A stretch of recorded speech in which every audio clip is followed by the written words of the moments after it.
हमारे पास पार्टी नहीं है जो कि उस सत्ता को अपने हाथ में ले सके और मजदूर वर्गीय व्यवस्था बना सके। ठीक है, तो ये स्थिति है और यही स्थिति आपको हमारे यहाँ भी दिखेगी। दमन बढ़ता जाएगा। ठीक है, ये तो 3 कानून की बात अभी हम साथी आदित्य कमल ने आपको समझाई।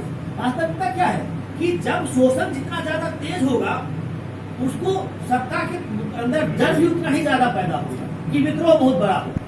तो विद्रोह को दबाने की तैयारी है वो शायद। वो जानता है कि वो शोषण बढ़ता जाएगा, वो अलग धीरे धीरे आपको हर एक सुविधा, हर एक जो आपकी जिंदगी में जो कुछ मिल रहा है उससे आपको महरूम करता जाएगा। और इसके साथ साथ आपके अंदर भी असंतोष बढ़ेगा, मजदूरों के अंदर और सारे वर्ग के अंदर असंतोष बढ़ेगा। और उस असंतोष को दबाने के लिए क्या किया जाएगा? उसको कानून चाहिए।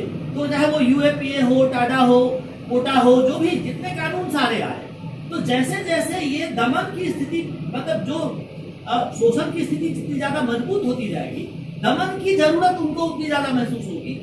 लेकिन एक बात और यहाँ पर जो और एक बात खास कही जा रही थी, इस पर आप ध्यान दीजिए कि आपके सामने में विरोध का एक ड्रामा भी चलता रहता है ना। ये आपस में विरोध खेलते हैं। इधर वाले उधर जाएंगे तो विरोध करेंगे, उधर वाले इधर आएंगे तो विरोध करेंगे। सच्चाई क्या है कि सारे उसी के दलाल हैं, उसी पूंजीपति वर्ग के दलाल हैं। तो आपको अगर उसमें तत्काल कोई रिलीफ दिख रही हो तो ठीक है, कुछ थोड़ा बहुत कोई इधर कुछ कोई उधर कर देगा।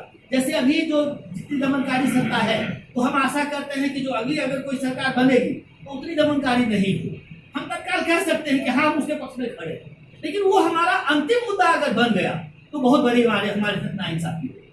ठीक है, इसी तरीके से जो बांग्लादेश में हुआ, आज हमारे यहाँ जो नैरेटिव चलाया जा रहा है, जो हमारे यहाँ जो बात चलाई जा रही है कि वहाँ के हिंदुओं पर अत्याचार हो रहा है। हम कहते हैं हिंदुओं पर अत्याचार हो रहा हो या हमारे यहाँ मुसलमानों पर अत्याचार हो रहा हो या किसी और पर अत्याचार हो रहा हो, हम कहते हैं कि आप किसी न किसी रूप में किसी एक वर्ग को रेखांकित कर देते हैं और उसके ऊपर दमन करके और बाकी का अपना समर्थन लेने की कोशिश करते हैं, है ना। तो एक तरीके से हमारे अंदर वो उन्माद भरने की कोशिश की जाती है और उस उन्माद के कारण हम भी उसी के दमन के साथ हो जाते हैं। हमको इससे बचना चाहिए। वहां हिंदू पर दमन हो रहा है या हिंदू के ऊपर कोई जाति हो रही है या वहां किसी और वर्ग के ऊपर जाति हो रही है, हम उस हर एक जाति के खिलाफ उतने ही खिलाफ है जितना हम भारत में किसी भी वर्ग के साथ जाति के खिलाफ। तो यहाँ पर हमको ये पोजीशन लेना पड़ेगा सीधा कि जो बांग्लादेश में हो रहा है ये मजदूर वर्ग के खिलाफ या जो शोषित वर्ग है उसके खिलाफ जो कुछ हो रहा है हम उसके विरुद्ध। हम ये भी कहते हैं कि शांति व्यवस्था हो। कोई भी व्यवस्था बिना शांति के नहीं चलती है, चाहे वो पूंजीवाद हो या समाजवाद।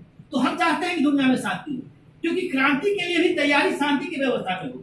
आप अगर ये कहेंगे कि अराजकता हो जाए और अराजकता में कुछ कर लेंगे, आप कुछ नहीं कर पाएंगे। ठीक है, तो हम ये कहते हैं कि वहां पर ये चीजें बदले, लेकिन हम उसे अपना अंतिम लक्ष्य नहीं मानते।